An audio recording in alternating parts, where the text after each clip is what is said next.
Hello everyone, आज हम discuss करेंगे यूपीएससी एस्पिरेंट अपने टाइम को कैसे वेस्ट करते हैं। अभी बहुत सारे मेरे स्टूडेंट्स हैं जिनके साथ मैं इंटरेक्ट कर रहा हूँ, तो उसमें एक कॉमन चीज़ मुझे सुनने को मिल रहा है और वो ये है कि सर अभी लॉकडाउन है, हम एफिशिएंटली पढ़ ही नहीं पा रहे हैं, जो हमारा एफिशिएंसी है वो 50% 30% रिड्यूस हो गया है। अब इसको हम कैसे टैकल करें। पहली बात तो मेरे को ये समझ में नहीं आता है कि लॉकडाउन से फ़र्क क्या पड़ा, क्योंकि जब लॉकडाउन नहीं था तो भी तो आप अपने घर में बैठ के प्रिपेयर कर ही रहे थे। आप अपने फैमिली से कट आउट थे, से दिल्ली, हैदराबाद, किसी और सिटी में जाके आप प्रिपेयर कर रहे थे, या अपने घर में हैं तो अपने रूम में आप इंडिपेंडेंटली पढ़ रहे थे। लॉकडाउन से सिर्फ एक ही चीज फर्क पड़ा है कि पहले आपके अंदर एक साइकोलॉजिकल सिक्योरिटी था कि आप कभी भी बाहर जा सकते हैं, अब वो साइकोलॉजिकल सिक्योरिटी नहीं है, नंबर वन।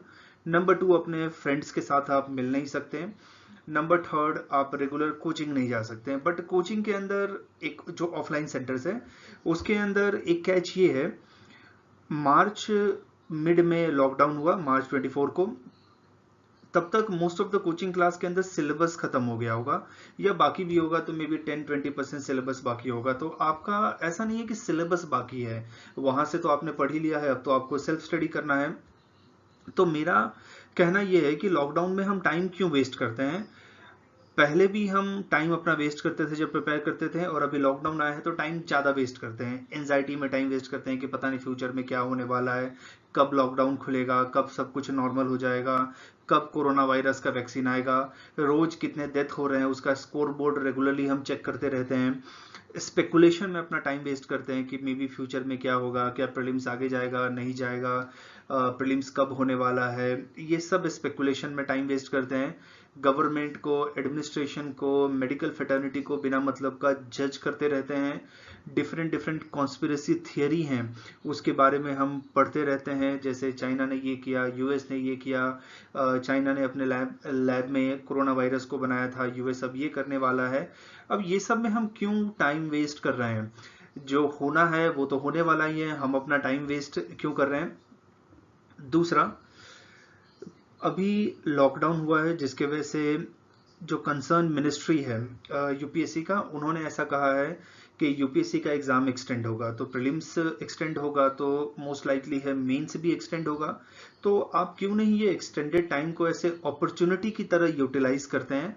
आप ज़्यादा से ज़्यादा एमसीक्यू को प्रैक्टिस करो। अगर प्रीलिम्स का पूरा आपने स्टडी कर लिया है तो क्यों नहीं आप आंसर राइटिंग स्टार्ट कर दो। आंसर राइटिंग आप स्टार्ट कर दोगे तो मेंस में आपको बेनिफिट होगा। बिलीव मी, आप प्रीलिम्स क्लियर भी करते हैं, बट आपने अगर आंसर राइटिंग प्रैक्टिस नहीं किया है तो आपके लिए डिफिकल्ट हो जाएगा उसको क्लियर करना।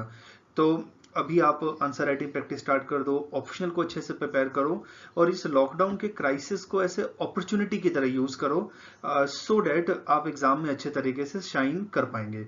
तो अब हम देखते हैं कैसे एस्पिरेंट टाइम वेस्ट करते हैं। First, day dreaming. हम ये सोचते हैं कि अगर मैं एग्जाम क्लियर कर लूंगा तो उसके बाद मैं रिवेंज लूंगा। जैसे मेरे किसी नेबर ने, किसी फ्रेंड ने, किसी रिलेटिव ने कहा है कि देखो ये तो कुछ नहीं करता, ये तो निकम्मा है, ये यूजलेस क्रिएचर है, तो नहीं, मैं बदला लूंगा। तो ये बदला लेने के लिए आप एग्जाम क्यों क्लियर कर रहे हैं।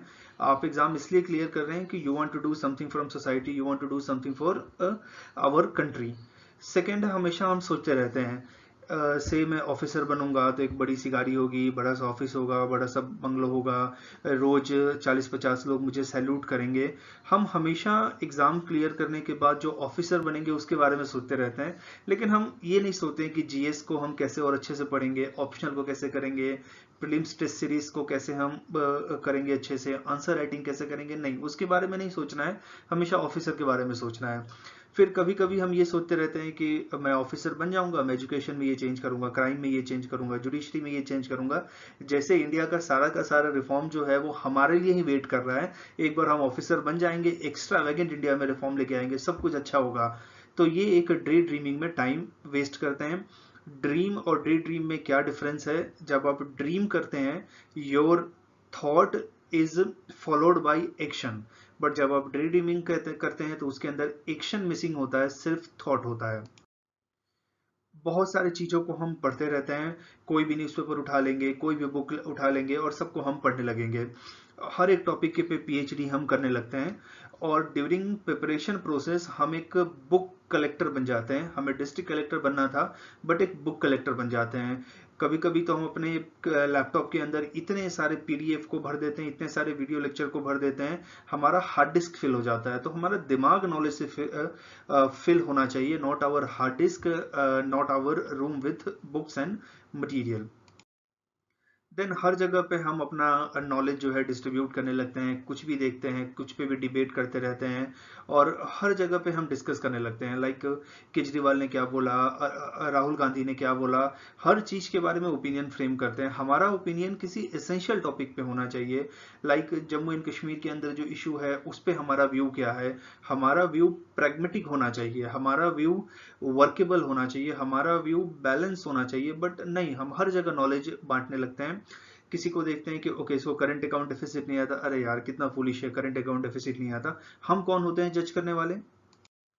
देन डायरेक्शनलेस प्रिपरेशन होता है। किसी कोई बुक को उठा लो, किसी भी मटेरियल को उठा लो, किसी भी सब्जेक्ट को पढ़ना स्टार्ट कर दो। आज इकोनॉमी पढ़ रहे हैं, कल पॉलिटी पढ़ेंगे, फिर हिस्ट्री पढ़ेंगे, कोई प्लानिंग नहीं, जब जो मूड करे वो पढ़ने लगेंगे। हिस्ट्री जब पढ़ते हैं तो टेंशन आता है पॉलिटी बाकी है, पॉलिटी जब पढ़ते हैं तो टेंशन आता है इकोनॉमी बाकी है। तो पूरा कंप्लीट डायरेक्शनलेस प्रिपरेशन होता है। खुद क्वेश्चन फ्रेम करते हैं, खुद आंसर करते हैं। आप प्रीवियस ईयर पेपर को यूज करो, उसमें से देखो एग्जाम में क्वेश्चन कैसे आते हैं, नेचर ऑफ क्वेश्चन क्या है, देन प्रिपेयर करो ना। सब कुछ प्रिपेयर करने की क्या जल्दी है आपको?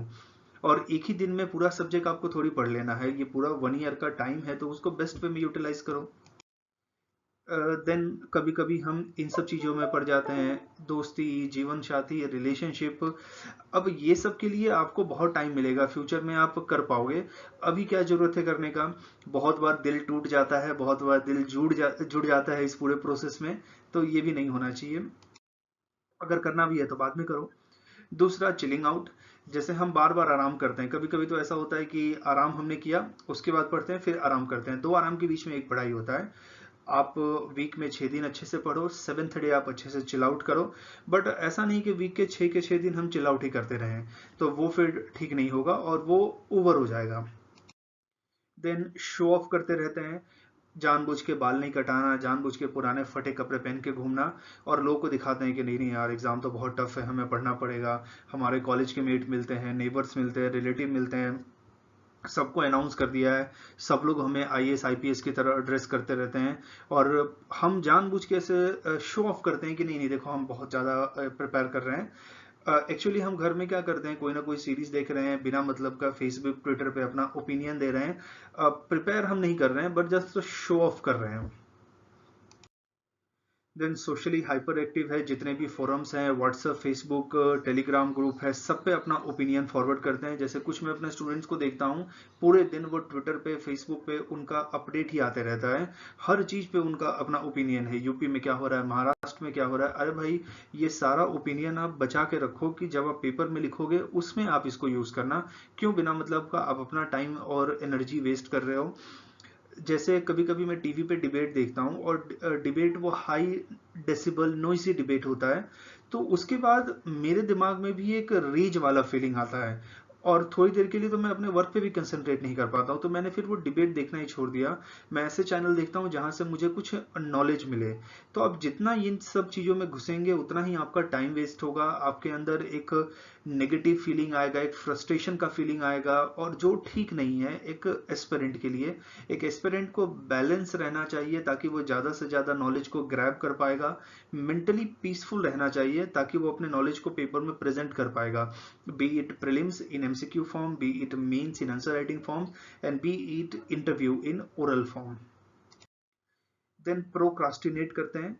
जब हम चीजों को प्रोक्रास्टिनेट करते हैं तो दो चीज हो सकता है, या तो हम हमेशा कहते हैं कि देखो मैं इसको कल करूंगा, मैं कल करूंगा, और लास्ट में जब डेडलाइन आ जाता है तब हम उसको कंप्लीट करते हैं, या दूसरा है कि हम उसको कभी भी नहीं करते हैं। तो प्रोक्रास्टिनेशन नहीं करना चाहिए। कल से आंसर राइटिंग हम स्टार्ट करेंगे, क्यों कल से करें, आज से करें। कल से न्यूज पढ़ना स्टार्ट करेंगे, नहीं आज से करेंगे। प्रोक्रास्टिनेशन नहीं करना चाहिए, हम चीजों को जानबूझ के डीले करते हैं, और ये कल कभी आएगा ही नहीं। कभी कभी तो ऐसा होता है कि हम कहते हैं कि ये अटेम्प्ट में तो मेरे पास अभी टाइम नहीं है, एक काम करूंगा मैं नेक्स्ट अटेम्प्ट में इसको इंप्रूव करूंगा। आपको समझ में आता है आप कितनी बड़ी गलती कर रहे हो। नेक्स्ट अटेम्प्ट मीन्स 1 साल आपका पूरा प्रोसेस डिले हो रहा है। 1 साल में फाइनेंशियल रिसोर्सेस आपके खत्म हो जाएंगे, आपके ऊपर सोशल प्रेशर आएगा। एक साल में हो सकता है वैकेंसी चेंज हो जाए, एक साल में हो सकता है एग्जाम और टफ हो जाए। क्या करोगे? उससे अच्छा अभी प्रिपेयर करो ना।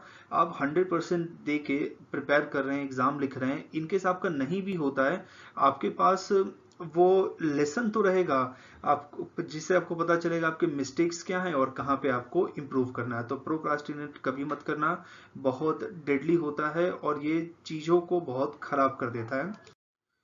लास्ट में हम अपने फेलियर को एक्सेप्ट ही नहीं करते हैं। जैसे मैं प्रीलिम्स में फेल हो गया, मेंस में फेल हो गया, तो ये कहीं ना कहीं मेरी गलती होगी। यूपीएससी का कोई हमसे पर्सनल एनिमिटी तो है नहीं कि यूपीएससी ने कहा कि नहीं नहीं इसको तो सिलेक्ट ही नहीं करना है, तो हम अपनी गलती की वजह से सिलेक्ट नहीं होते। नो डाउट हमारे पास नॉलेज होगा, बट वो पेपर में शो भी तो करना है। तो हम हमेशा दूसरों को कन्विंस करते हैं कि देखो मैंने तो अच्छे से प्रिपेयर किया था, बट ये एग्जाम में हो गया जिसकी वजह से मैं सिलेक्ट नहीं हो पाया। ऐसा मत करो। अगर हम अपने सक्सेस को ओन करते हैं तो हमें अपने फेलियर को भी ओन करना चाहिए। हम जैसे सक्सेस हमारा है, फेलियर भी हमारा है। हम दूसरों को कन्विंस करते हैं कि नहीं नहीं मैं बैंक का एग्जाम नहीं दूंगा, मैं एसएससी का एग्जाम नहीं दूंगा, मुझे तो यूपीएससी का ही एग्जाम देना है क्योंकि ये तो मेरा चाइल्डहुड ड्रीम है। नहीं नहीं चाइल्डहुड भी नहीं, ये तो मेरा लास्ट बर्थ का ड्रीम है। पिछले जन्म में मैंने सोचा था कि मुझे आईएएस बनना है और फिर मैं इस बार प्रिपेयर कर रहा हूँ। नहीं नहीं ऐसा मत करो। अगर लगता है आपके पास फाइनेंशियल रिसोर्सेज लिमिटेड हैं या आप अपना मोटिवेशन छोड़ लूज कर रहे हो, तो क्यों नहीं कोई और एग्जाम का प्रिपेयर करके उसको क्रैक करो।